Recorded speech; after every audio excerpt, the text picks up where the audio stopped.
Hi guys, welcome to my channel. Today again I share a story from the Bible. If you are visiting my channel for the first time, the name of my channel is Chapters with Moyo. Here on this channel I like to share stories that I hope will inspire you as you watch and listen. And I also encourage you to please like, to share and to comment. Of course, please make your comments respectful and let us all gain from what you have to say. I hope you enjoy today's episode of what I'll be sharing. Thank you and stay tuned.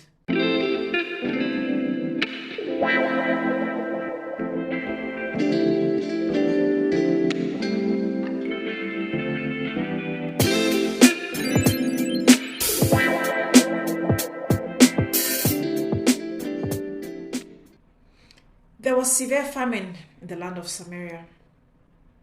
And God told Prophet Elijah, go and show yourself to Ahab. For Ahab had been looking for Elijah. So Elijah went to show himself to Ahab. Meanwhile, Ahab had called unto Obadiah, who was over his household. Obadiah was a man who feared the Lord greatly. There was a time that Jezebel, the wife of Ahab, cut off the prophets of the Lord. Obadiah took 100 prophets and he hid them by 50s in a cave, and he fed them with bread and water. And Ahab said to Obadiah, let us separate ourselves. You go this way, I go the other way, in search for water and grass so that we can feed the animals and we don't lose them. So they divided the land between them to pasture it. Ahab went in one direction by himself and Obadiah went in another direction by himself. And as Obadiah was on the way, behold, Elijah met him. And Obadiah recognized him and fell on his face and said, is it you, my lord Elijah? And Elijah answered and said, it is I. Go tell your lord Ahab, behold, Elijah is here. And he said, and Obadiah responded saying, how have I sinned that you would give your servants into the hand of Ahab to kill me? Because there is no nation or kingdom that Ahab has not looked for you. And whenever he goes to one nation, and they say you are not there, he will make them to take an oath that truly they have not seen you. And now you are saying I should go and tell him I found you. Hey, you that when I even go and tell that I found you, the Spirit of God will carry you to where nobody can find you again.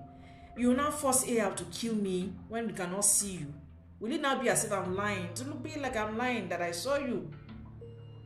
So Elijah assured Obadiah and said, as surely as God lives, I would not disappear. I will show myself to your lord Ahab.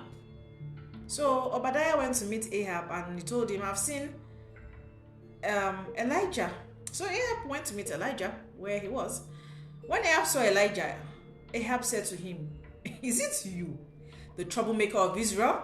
And Elijah answered, I have not troubled Israel, but you have, and your father's house, because you have abandoned the commandments of the Lord and followed the Baals.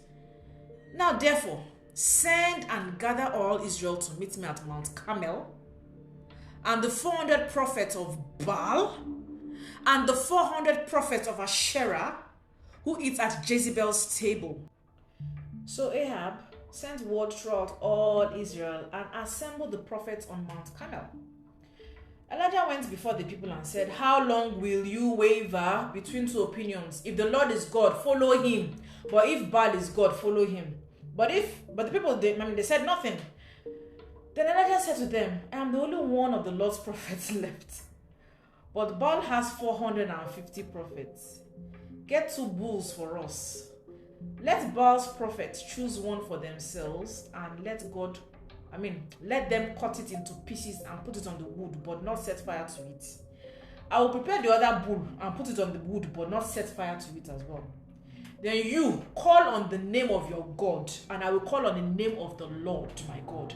The God who answers by fire, he is God. Then all the people said, what you say is good. Elijah said to the prophets of Baal, choose one of the bulls and prepare it first. Since there are so many of you, call on the name of your God, but do not light the fire. So they took the bull given them and prepared it. Then they called on the name of Baal from morning till noon. Baal, answer us, they shouted. But there was no response. No one answered. And they danced around the altar they had made, and danced and cried and shouted. Still, no response. At noon, Elijah began to taunt them. Shout louder, he said. Surely he is a god. Perhaps he's deep in thought, or busy, or traveling. Maybe he's sleeping and must be awakened. So they shouted even the more louder, and they slashed themselves with swords and spears, as was their custom, until their blood flowed. Midday passed, and they continued their frantic, prophesying until the time for the evening sacrifice. But there was no response. No one answered. No one paid attention. Then Elijah said to all the people, "Come here to me." They came to him, and he prepared the altar of the Lord, which had been torn down. He arranged the wood. He cut the bull into pieces and laid it on the wood. Then he said to them, "Fill 4 large jars with water and pour it on the offering and on the wood." "Do it again," he said, and they did it again. "Do it a 3rd time," he ordered, and they did it a 3rd time. The water ran down around the altar and even filled the trench.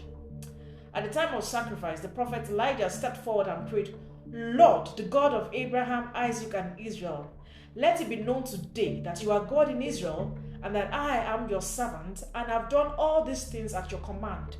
Answer me, Lord, answer me, so these people will know that you, Lord, are God, and that you are turning their hearts back again." Then the fire of the Lord fell and burned up the sacrifice, the wood, the stones, and the soil, and also licked up all the water in the trench.